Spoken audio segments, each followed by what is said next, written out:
Hello friends, how are you? In our last class, we started our chapter number 18, which was Indian scientists, their biography and their achievements. Okay? And in last class, we discussed about the Shushruta and Charak. We discussed about Shushruta and Charak. Okay? In which we discussed that Shushruta who was also known as the father of plastic surgery. Okay, and after that we discussed about the Charak, who is a great Indian Ayurvedic medicine doctor who told about the genetics and also about the uh, working of the heart, and also give some direction about the doctors and the students of medical science. Okay, and we also started to discuss about Dr. C.V. Raman, and we just discussed about the biography of C.V. Raman. I am again starting the C.V. Raman. Okay क्योंकि अपन ने उसमें केवल उनका introduction birth के बारे में अपन ने बात की थी, उनका जो साइंटिफिक रिसर्च है उसके बारे में अपन ने उनमें कोई बात नहीं की थी, तो अपन आज उसी के ऊपर यहाँ पर टॉपिक में आज उसी के ऊपर अपन बात करेंगे. Got it. Now Chandrasekhar Venkat Raman. Chandrasekhar Venkat Raman, born on 7th November 1888 in the Tirudhirappalli. In Hindi that is Tirudhirappalli, or in English that is Tiruchirappalli village of Tamil Nadu. Chandrasekhar Venkata Raman जो है उनका birth 7 नवंबर 1888 को तिरुचिरापल्ली जो तमिलनाडु में एक city है उसके अंदर उनका हुआ था. His father was Chandrasekhar Iyer and mother is Parvati Ammal. उनके फादर का नाम चंद्रशेखर अय्यर और माता का नाम मतलब मदर का नाम पार्वती अम्मल था. Okay. His father was a lecturer in physics in Walter College Visakhapatnam. उनके फादर जो थे वो विशाखापट्टनम में जो वाल्टेयर कॉलेज है उसके अंदर फिजिक्स के वो प्रोफेसर थे. Raman passed intermediate exam with first division from Voltaire college. उन्होंने वाल्टेयर कॉलेज से इंटरमीडिएट जो एग्जाम है फर्स्ट डिवीजन से उन्होंने वो पास की थी. Got it. He passed MSc physics in 1907 from university of Madras. 1907 के अंदर ओनली 19 ईयर एज हुई है उनकी. 19 ईयर एज के अंदर ही उन्होंने जो एमएससी फिजिक्स है यूनिवर्सिटी ऑफ मद्रास उससे उन्होंने पास आउट कर ली थी. Got it. At the age of the 19 year, he passed government competitive exam of economics in which literature, history and political science were main subjects.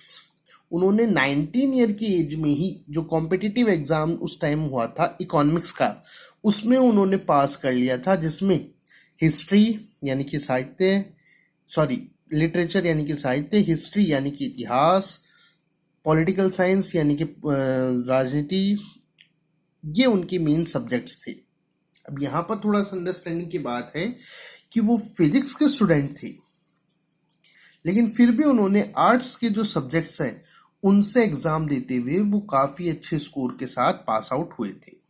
Got it. He appointed as deputy auditor general in government of India. जो government of India का जो economics department है उसमें वो deputy auditor general की post पर appoint हुए थे. Got it. नाउ अब यहां से स्टार्ट होता है उनका साइंटिफिक जो उन्होंने जो साइंस में जो भी वर्कआउट किया था उसके बारे में बात करते हैं. He worked on the Indian musical instruments. He worked on Indian musical instruments like the veena, mridang, tanpura, etc. as well as Western musical instruments like the piano, violin, etc. Okay. उन्होंने अपनी जो प्रिमिटिवली science के अंदर physics में अपन बात करें तो उन्होंने सबसे पहले जो इंडियन म्यूजिकल इंस्ट्रूमेंट्स हैं जैसे कि वीणा है, मृदंग है, मृदंग यानी कि ढोलक जैसा होता है, तानपुरा, इसके अलावा वेस्टर्न म्यूजिकल इंस्ट्रूमेंट जैसे कि पियानो, या जो वायलिन है उसके उन्होंने स्टडी किया, या उसको उन्होंने उन म्यूजिकल इंस्ट्रूमेंट्स के उन्होंने स्टडी किया था, वो उन पे वर्कआउट किया and discovered the harmonic nature of the sound and propose the laws of physics about them.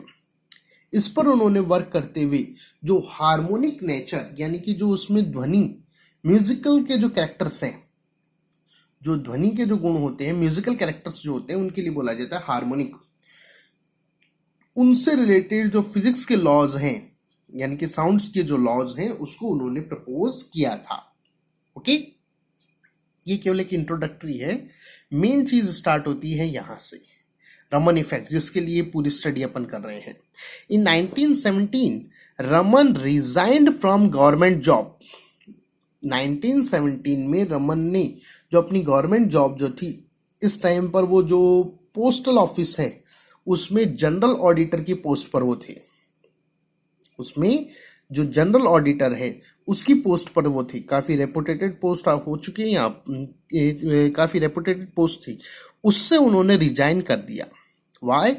क्योंकि उनको ये लगा कि जो यहाँ पर वर्कआउट करते हुए, मतलब जो जनरल ऑडिटर की पोस्ट पे वर्कआउट करते हुए वो फिजिक्स जो है उससे काफ़ी ज़्यादा दूर होते जा रहे थे।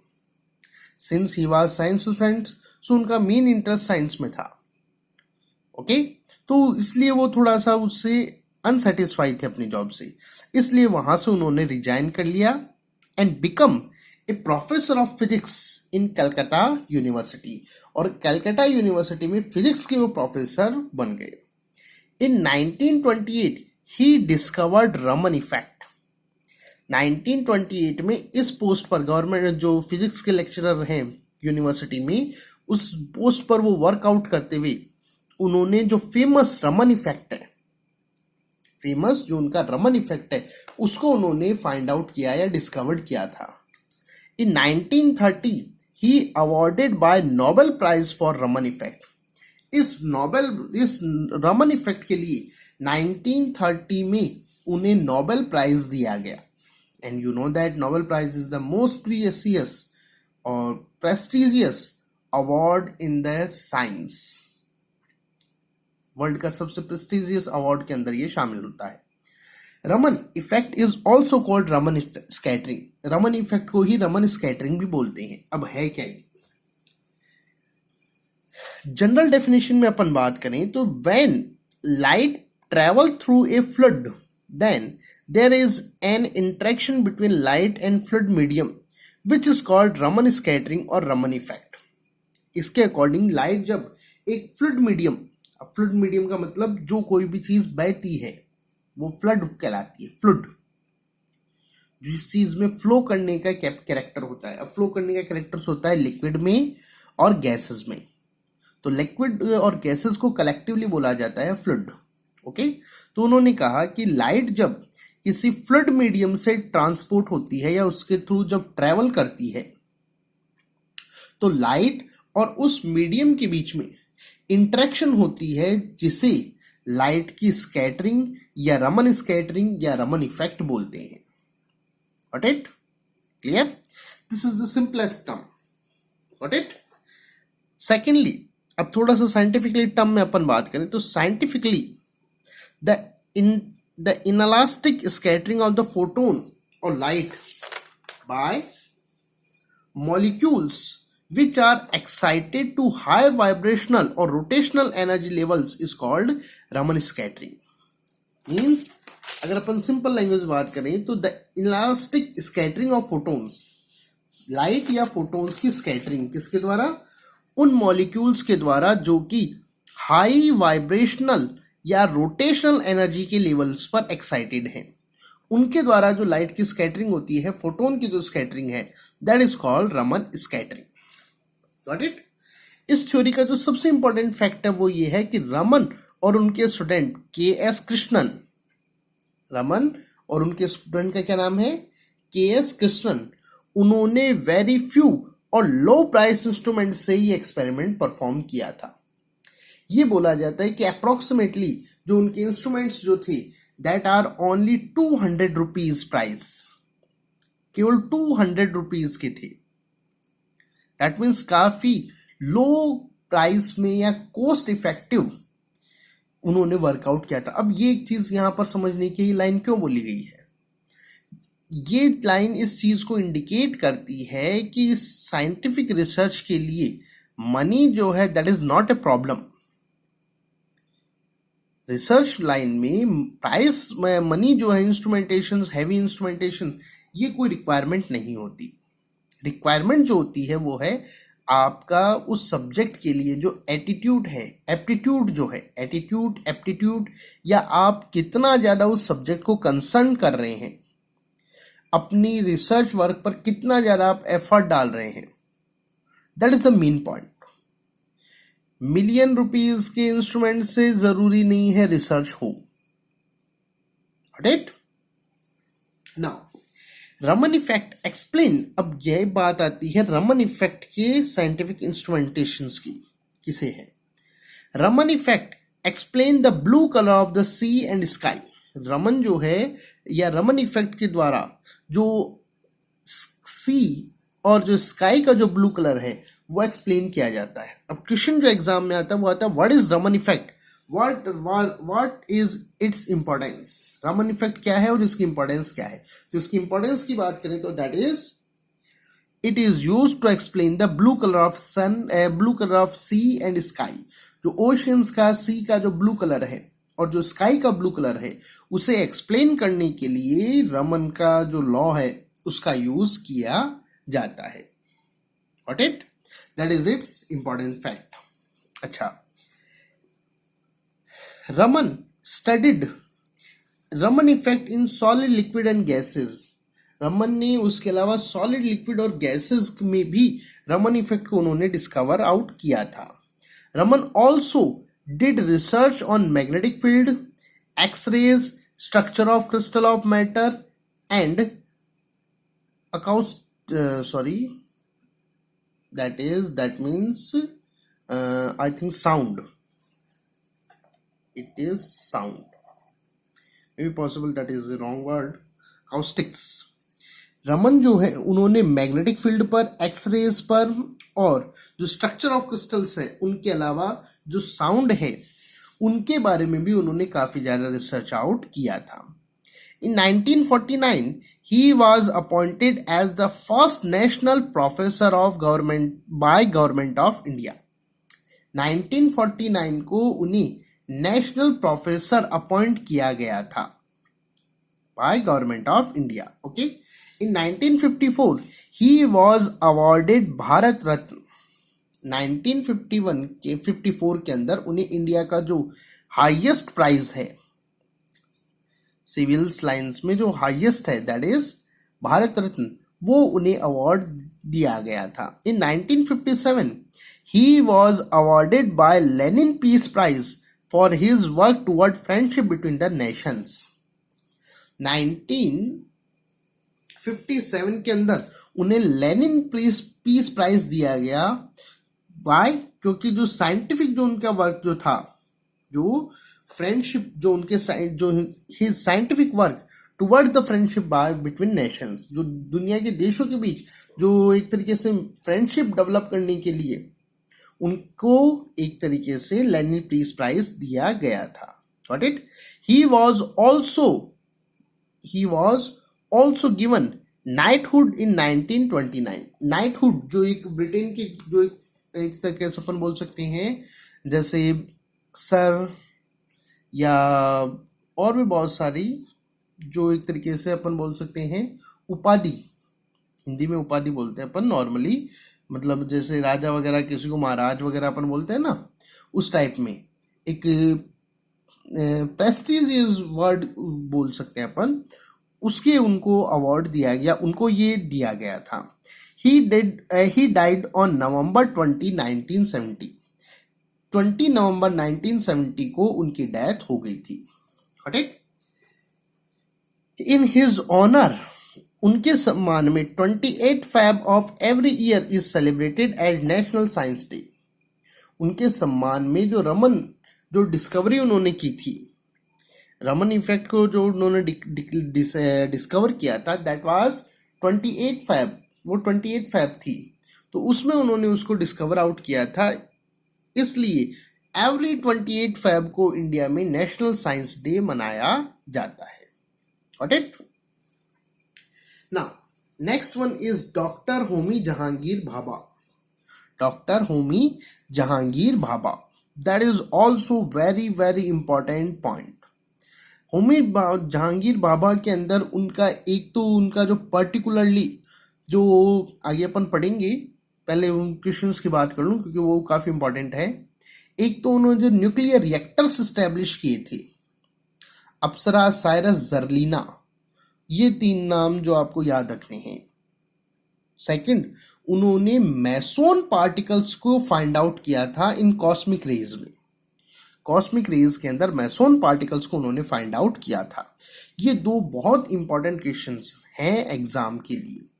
थर्ड जो क्वेश्चन आता है वो आता है, he is known as Indian father of Indian nuclear programme. उन्हें इंडियन न्यूक्लियर प्रोग्राम का फादर माना जाता है। That is also very important question.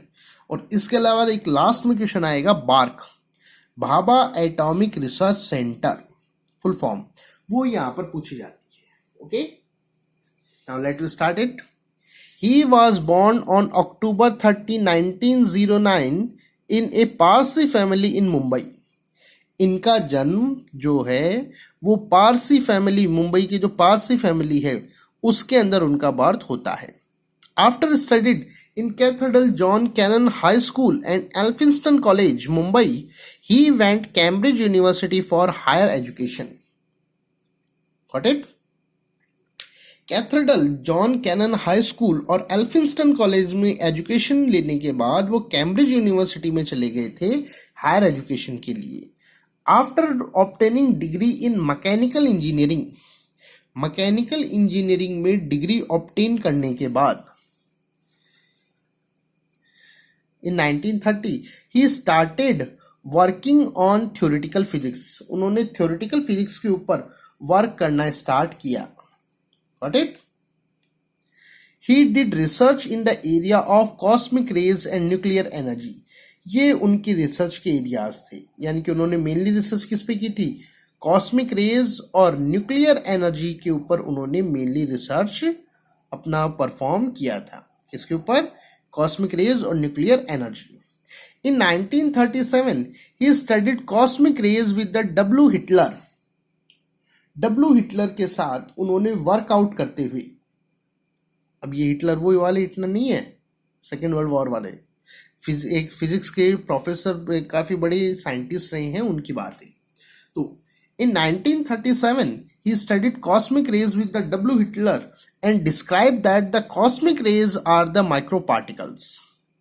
1937 में उन्होंने कॉस्मिक रेज पर, W. Hitler के साथ कॉस्मिक रेज पर वर्कआउट करते हुए ये डिस्क्राइब किया कि जो कॉस्मिक रेज हैं, these are micro particles. Cosmic rays जो हैं वो क्या हैं? माइक्रो पार्टिकल्स हैं, which come from external space, जो कि एक्सटर्नल स्पेस यानी कि outer space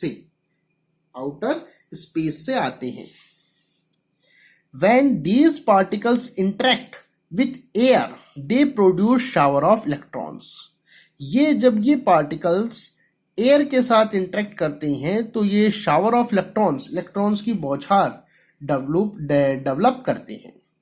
He discovered these particles and named them mason. इन्होंने इन न्यूक्लियर पार्टिकल्स को फाइंड आउट किया जो ये क्रिएट करते हैं, और इन न्यूक्लियर पार्टिकल्स को बाद में मैसोन नाम से जाना गया। तो ये यहाँ पर क्वेश्चन पूछा जाता है कि विच पार्टिकल, उन्होंने किन पार्टिकल्स के बारे में उन्होंने वर्कआउट किया था।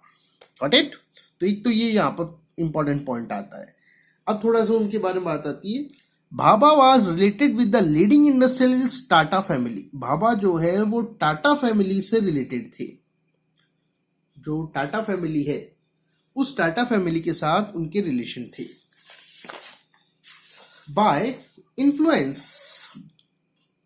His influence Tata institute of fundamental research TIFR, by his influence, उनके प्रभाव से टाटा इंस्टीट्यूट जो है फंडामेंटल रिसर्च की TIFR वाज एस्टेब्लिश्ड इन 1945 में ये एस्टेब्लिश की गई थी। In 1948, Atomic Energy Commission was formed and Bhabha was appointed its first chairperson. 1948 के अंदर इंडिया में जो एटॉमिक एनर्जी कमीशन यानी कि परमाणु शक्ति आयोग, उसको स्टैब्लिश किया गया था और भाभा जो थे दैट हिज फर्स्ट चेयरपर्सन, वो इसके सबसे पहले अध्यक्ष थे. Okay. He was also appointed the director of nuclear program in India. India के अंदर जो न्यूक्लियर प्रोग्राम्स जो थे, न्यूक्लियर एनर्जी से रिलेटेड जो प्रोग्राम्स जो उस टाइम गवर्नमेंट ने स्टार्ट किए थे, वो सभी भी डॉक्टर भाभा की गाइडलाइन में ही स्टार्ट किए गए थे. Got it? या वो उसकी एक तरीके से अपन बोल सकते हैं उस प्रोग्राम के डायरेक्टर रहे थे. दैट मीन्स अपन बोल सकते हैं आज जो इंडिया न्यूक्लियर एनर्जी में जो आज एक तरीके से अपन बोल सकते हैं हम काफ़ी जो एडवांस्ड सिचुएशन में प्रेजेंट हैं, प्रेजेंट टाइम में जो हम काफ़ी एडवांस कंडीशन में स्टैब्लिश्ड हैं वर्ल्ड में न्यूक्लियर एनर्जी में, उसमें डॉक्टर होमी जहांगीर भाभा जो है वो काफ़ी इम्पॉर्टेंट रोल प्ले करते हैं. स्टैब्लिशमेंट जो है न्यूक्लियर रिएक्टर्स का, न्यूक्लियर एनर्जी का इंडिया में, वो सारा का सारा डॉक्टर होमी जहांगीर भाभा से रिलेटेड है. Got it? Clear? Under his guidance atomic reactors Apsara, CIRUS, Zerlina, ये तीनों नाम अपने को याद रखने हैं.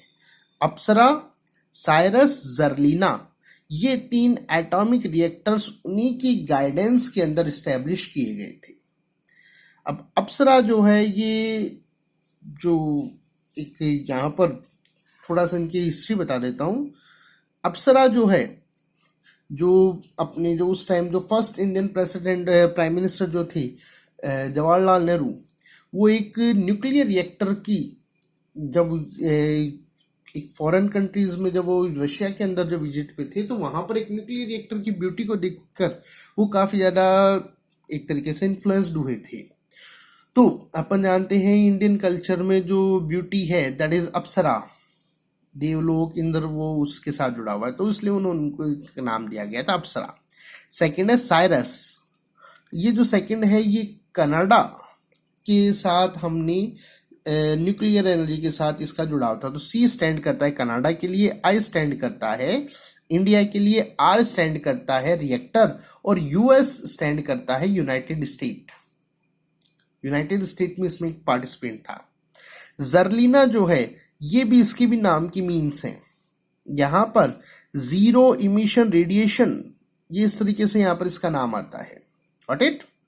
तो ये इनके नेम वगैरह के कुछ पोर्शंस हैं, वो इतने ज़्यादा अपने कोई काम के नहीं है. अपने को मेनली नाम याद रखने कौन कौन से, Apsara, CIRUS, Zerlina. Got it? These 3 atomic nuclear reactors were established by Dr. Homi Jahangir Bhabha. Okay. In 1963, the construction of the first atomic power plant was started in Tarapur, Maharashtra. 1963 में India का जो सबसे पहला atomic power plant, अब यहाँ पे power plant का मतलब है इलेक्ट्रिसिटी जनरेशन से. Got it? यानी कि अपन सीधा सीधा बोल सकते हैं जो इलेक्ट्रिसिटी जनरेटर्स हैं, जैसे अपन हाइड्रो एनर्जी में मतलब मूविंग वाटर की एनर्जी का यूज करते हुए अपन इलेक्ट्रिसिटी जनरेट करते हैं, वैसे ही एटॉमिक पावर प्लांट्स में जो एटॉमिक एनर्जी है यानी कि न्यूक्लियर एनर्जी है, उस न्यूक्लियर एनर्जी को कन्वर्ट किया जाता है इलेक्ट्रिकल एनर्जी में.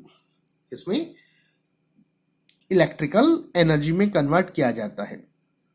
तो उस एटॉमिक प्लांट के एस्टेब्लिशमेंट में इनका काफी इंपॉर्टेंट रोल रहा था. अब ये जो इन्होंने जो वर्कआउट किया न्यूक्लियर एनर्जी के पूरा उस सेगमेंट में, इसीलिए he is also known as the father of Indian nuclear science program. इसीलिए उन्हें इंडिया में जो न्यूक्लियर साइंस का जो प्रोग्राम है या इंडियन न्यूक्लियर साइंस के फादर के तौर पर उन्हें माना जाता है. Got it? Clear? In September 1956, he was elected chairperson of the Conference of the 81 Nation in New York. 1956 के अंदर न्यूयॉर्क जो है न्यूयॉर्क के अंदर 81 नेशंस जो हैं वर्ल्ड के, वो कलेक्ट हुए थे फॉर द एस्टेब्लिशमेंट। अगर अपन इसको पूरा आगे बढ़ाना चाहे तो अपन बोल सकते हैं for the establishment of atomic energy. Atomic energy का उस टाइम पर वर्ल्ड में एक ऑर्गेनाइजेशन सेटअप करने की बात थी, क्योंकि वो एक काफ़ी इंपॉर्टेंट फैक्टर बनता जा रहा था एटॉमिक एनर्जी।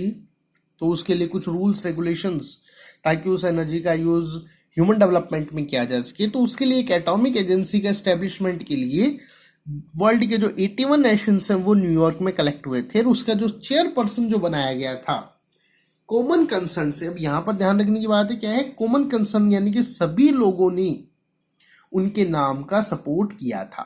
तो ये एक तरीके से प्राउड बोल सकते हैं अपन, हमारे लिए एक प्राउड मोमेंट है कि उनका इतना उनका वर्ल्ड वाइड उनकी रेपुटेशन थी। ठीक है, तो उस 81 नेशंस की जो कॉन्फ्रेंस हुई थी उसका जो फर्स्ट चेयरपर्सन जो थे वो कौन थे? Doctor Homi Jehangir Bhabha. Okay, he died in a plane crash near the mount black Germany on January 24th 1966। 1966 में, जनवरी 1966 में एक प्लेन क्रैश के अंदर जो माउंट ब्लैक, जो जर्मनी का एक माउंट, जैसे अपने माउंट एवरेस्ट है वैसे ही माउंट ब्लैक जो जर्मनी में एक माउंटेन रेंज है, उसमें एक प्लेन क्रैश के अंदर उनकी डेथ हो गई थी। In honour of his great contribution and dedication to nuclear program, the atomic energy establishment Trombay.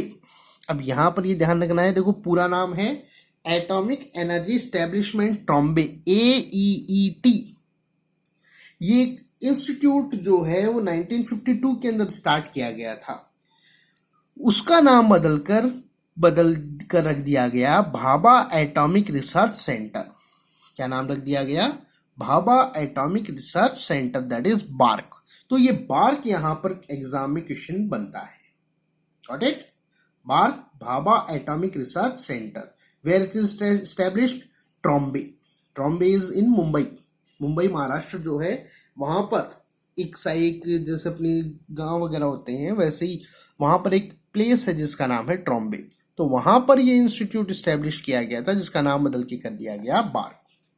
अब थोड़ा सा अलग इन पे बात करें तो भाभा जो ना केवल एक ग्रेट साइंटिस्ट थे, बल्कि एक गुड एडमिनिस्ट्रेटर और एक काफी आर्ट लवर भी थे। ग्रेट एडमिनिस्ट्रेटर अपन इसलिए बोल सकते हैं क्योंकि जितने भी ऑर्गेनाइजेशंस हैं या जो इतने न्यूक्लियर रिएक्टर्स एस्टेब्लिश करना है या इंडिया के जो न्यूक्लियर प्रोग्राम्स हैं, अगर वो एडमिनिस्ट्रेटर कैटेगरी में अच्छी तरह से वर्कआउट नहीं करते तो मे बी पॉसिबल ये इतना ज्यादा हम वर्क परफॉर्म नहीं कर पाते। Got it? इसके अलावा आर्ट लवर इसलिए बोल सकते हैं कि भाभा जो है वो एक काफी हाई लेवल के पेंटर थी। उनकी जो बनाई हुई पेंटिंग्स जो हैं वो आज भी ब्रिटिश आर्ट गैलरीज में मौजूद हैं। उनकी जो पेंटिंग जो उन्होंने बनाई थी वो आज भी ब्रिटिश आर्ट गैलरी के अंदर मौजूद है। इसलिए अपन बोल सकते हैं भाभा जो थे that was not only great scientist but also a good administrator and also a art lover. Got it? तो आज अपन ने दो साइंटिस्ट की बात की, एक तो सीवी रमन और दूसरा अपन ने बात की होमी जहांगीर भाभा। प्रफुल्ल चंद्र रे की बात अपन नेक्स्ट क्लास में करेंगे, तो थोड़ा फटाफट उनको अपन रिवाइज कर लेते हैं। CV Raman, birth Tamil Nadu, Tiruchirappalli, work Raman effect. What is Raman effect? It is scattering of light. Raman effect क्या है? Scattering of light. when it is found when it is discovered 1928 Feb 1928 को उन्होंने अपना ये जो रमन इफेक्ट है वो कंप्लीट करके पब्लिश किया था। Got it? Importance used to describe the blue color of sky and oceans. Okay, got it? Understand or not? अच्छा, क्या मिला उनको उसके लिए? Nobel prize, got it, when 1930। इसके अलावा लेनिन पीस प्राइज, इंडिया के अंदर उन्हें दिया गया भारत रत्न, गॉट इट। उन्हीं की बर्थ, उनकी मेमोरी के अंदर हम एवरी 28 फैब को क्या मनाते हैं अपन, national science day, got it. इसके बाद आता है जो अभी अपन ने बात की, भाभा पहला बर्थ कहाँ, मुंबई, गॉट इट।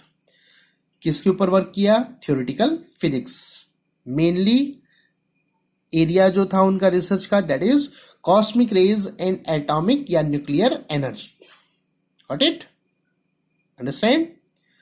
इसके बाद डब्ल्यू हिटलर के साथ उन्होंने वर्क करते हुए कॉस्मिक रेज को स्टडी किया और फाइंड आउट करने के बाद उन्होंने बताया कि आउटर स्पेस से जो न्यूक्लियर जो पार्टिकल्स जो आते हैं, माइक्रो पार्टिकल्स, उसको उन्होंने नाम दिया था मैसोन, फाइंड आउट किया था, जिनको बाद में नाम दिया गया मैसोन, गॉट इट। उसके बाद आता है TIFR establishment, Tata institute of fundamental research, उनके इन्फ्लुएंस में एस्टेब्लिश की गई। 48 के अंदर उन्हें एटॉमिक एनर्जी कमीशन का हेड बनाया गया। उसके बाद अप्सरा साइरस जर्लिना 3 रिएक्टर्स एस्टेब्लिश किए गए और 63 में मुंबई के अंदर जो इंडिया के जो सबसे पहला जो तारपुरा के अंदर जो एटॉमिक पावर प्लांट है वो एस्टेब्लिश किया गया। He is also known as the father of Indian nuclear science, got it. और बाद में क्लास में अपन ने बात की भाभा एटॉमिक रिसर्च सेंटर। ये कुछ इंपॉर्टेंट पॉइंट्स है जो यहाँ पर एग्जाम में अपने से पूछे जाते हैं, got it. About the Prafulla Chandra Ray and remaining scientist we will discuss in next classes. Thank you.